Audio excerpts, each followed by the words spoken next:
another day, another Grownish episode, another episode where Zoey stresses me out. Plus, Aaron cries after sex. We're talking about it all today on Talking TV with Lex. Stay tuned.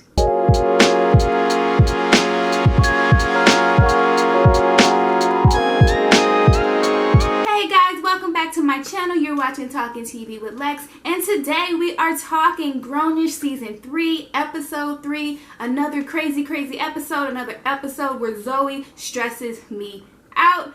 But before we get into it, make sure you subscribe to my channel if you aren't already. As you're watching, make sure you like and comment on this video and turn on those notifications so you know anytime I drop a new video. Let's get into it. Alright guys, so school is back in session and Zoey is feeling away because she keeps running into her ex Luka. The whole time I was watching it, I was like, oh, duh, you're gonna run into your ex because not only do y'all go to the same school, but y'all have all of the same friends. Y'all were in the same friend group before y'all started dating. Why would you all of a sudden not see Luka anymore? I get being annoyed about not wanting to see your ex all the time, especially when you're trying to move on. But at the same time, you had to have known that going into it, knowing that you do all have the same friends, especially because he's so close to one of your best friends who's your roommate, Nomi, and he was there all the time when y'all were dating, so that's not automatically going to go away. Now, I am usually of the thinking of, if you're friends with my ex because of me, then once he's my ex, y'all don't need to be friends anymore. But that's not the situation. The situation was everybody was friends. So it would be unfair for Zoey to feel like everybody's just going to stop being friends with Luka because they broke up. Because that means that they would be choosing a side, and that's not fair to Luka. They even mentioned it in the episode. They were all kind of hanging out in one corner of their lounge or wherever they were, and he was off by himself. And Anna was like, it's making me kind of sad that he's off all alone by himself when usually it's all of us all together. So I think Zoey should have been a little bit more realistic and open-minded about him being around, seeing as though that they were all friends to begin with. Now, Nomi kind of makes that point to her where she's like, you know, it's unfair for you to think that I'm just going to stop being friends with him, especially when there was just a whole conundrum in the last episode where she felt a way that Nomi told Luka before her. So if you know that Nomi is close enough to Luka that he's the first person she tells when she's pregnant, why would you automatically think that he's not going to still be hanging out with her? So they end up going to the house and Luka's there and it's just super duper awkward, and Nomi's like, you know, stop making it awkward, like I need y'all to be friends. But she said that she needed them to be friends, not so she doesn't feel uncomfortable, but to be friends for the baby. And automatically I was like why? Like, why does it matter, at least at this point, if they're friends, and what does it have to do with the baby? One, the baby's not even born yet. Two, even when the baby is born, the baby don't know what's going on. I mean, does she really need Luka and Zoey to be around the baby at the same time? Like, I just didn't understand her rationale behind that. Maybe that's something she was just saying for the sake of getting everybody to come together. But if I was Zoey, I'd be like, what does that have to do with anything?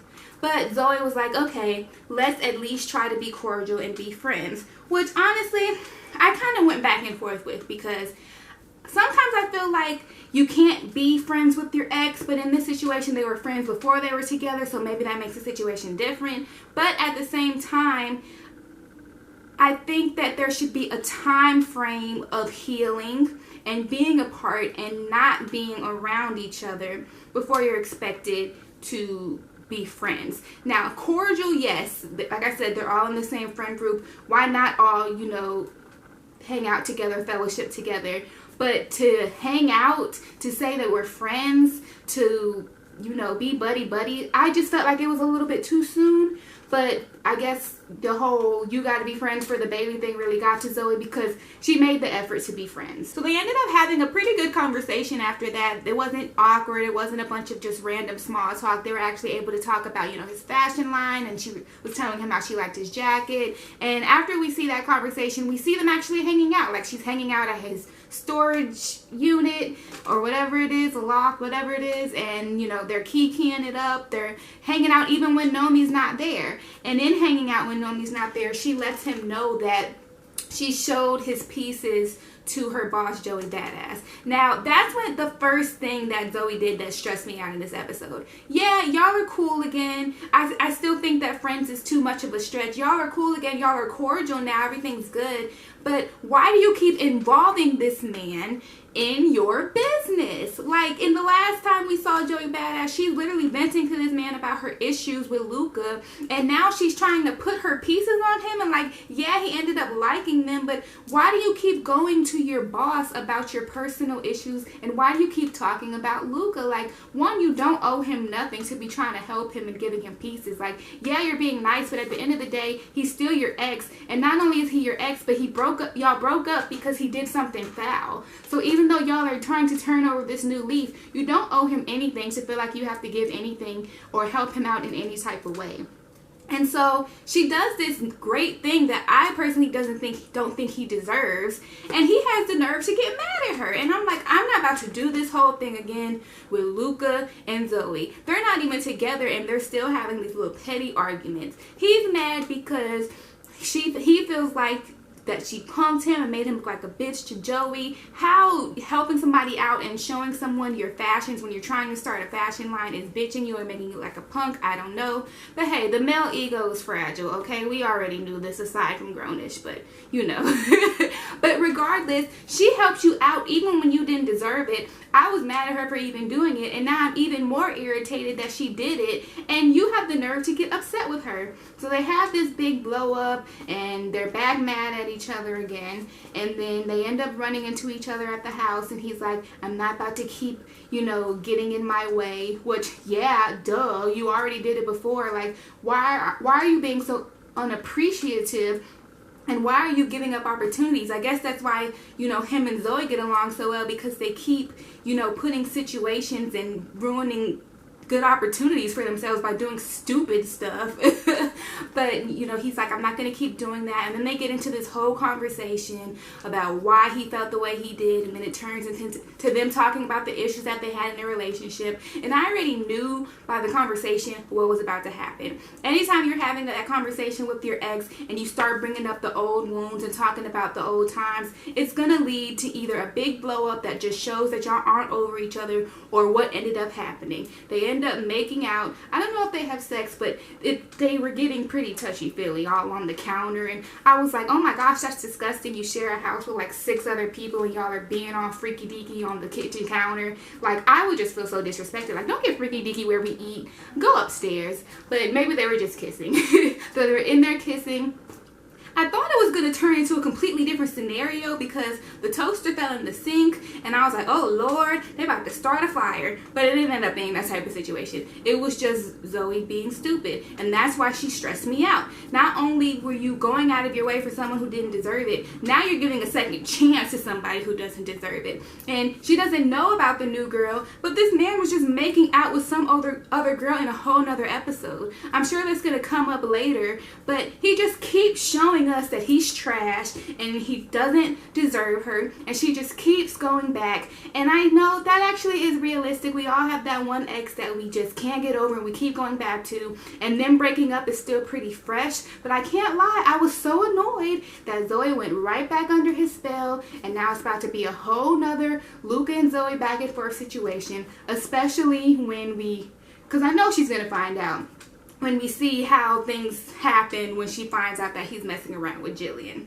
Speaking of Jillian, I said in the last episode that we got a little bit of a glimpse of Ryan Destiny. We didn't know her name or who she was, but it was revealed that her character name is Jillian. We knew she was an HBCU transfer, and I'm not going to lie, guys, and y'all going to be like, Alexa, stop being the HBCU police, but I just have to say it for the sake of this being my review video, and this is how I feel.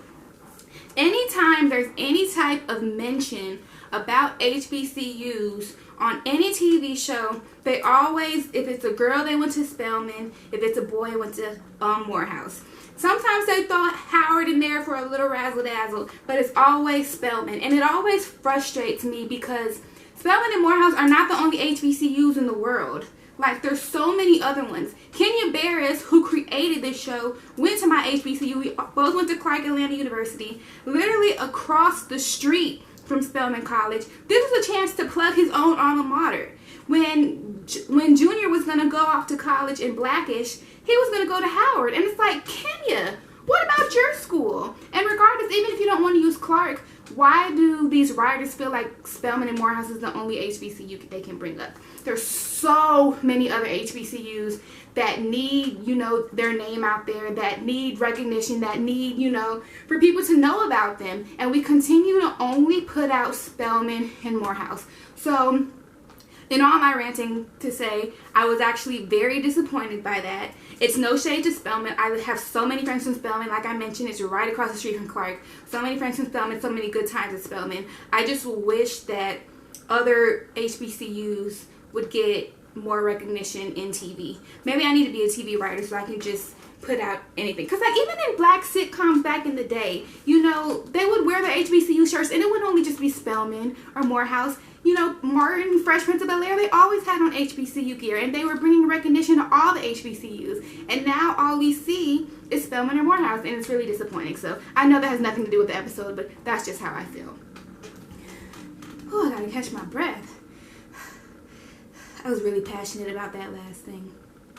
Okay, so Zoey meets Jillian. She doesn't meet Jillian through Luka. I thought that was kind of going to be her entry point into meeting Zoey, was maybe Zoey was going to bump into them at the mall or in class or find out about them on social media, but they actually met in class. So it looks like they're going to like be in classes together, maybe even start being friends before she figures out that Luka and Jillian are messing around. If they are even messing around, maybe it was just a one-night stand, but it didn't seem like that to me. And that's honestly what I was hoping for when I found out about her character initially. My hope was that she was going to be Zoey's friend and part of the friend group. I didn't have any thought in my mind that she was going to end up with Luka and that was going to be her storyline, but here we are. But regardless, her and Zoey are getting friendly, so I definitely see an episode down the line where, they find out they're messing with the same dude and how that's going to affect their new budding relationship and their relationships with Luka.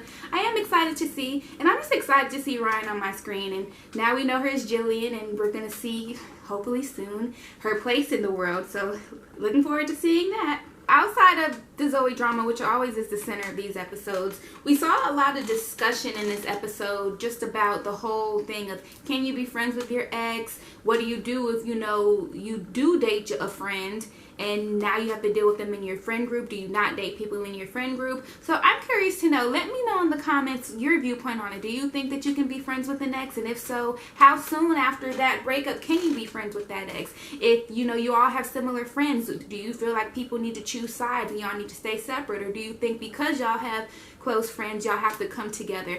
Let me know what you think. I know my viewpoints, but I'm curious to hear what you all think. Also in these discussions, we see, Vivek, he's kind of feeling away because he's the only one in the group who hasn't had any relationship drama. Now, I think that's a good thing. Who wants to be in drama? But I do see him being a little disappointed that everybody's kind of been booed up or had somebody to mess around with throughout their time in school.